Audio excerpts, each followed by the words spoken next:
Alam nyo guys, ito yung mukha ko. Tagtad yan ng tagtad yan ng melasma. Gusto nyo bang malaman ko anong ginawa ko dyan? Tingnan mo, manipis na siya. Ipakita ko sa inyo yung mga picture ko. Ipopost ko dito kung anong ginawa ko.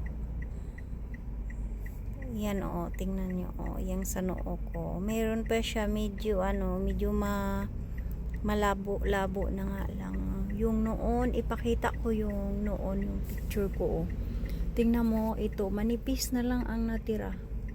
Manipis na lang na melasma ang natira sa mukha ko. Tingnan nyo.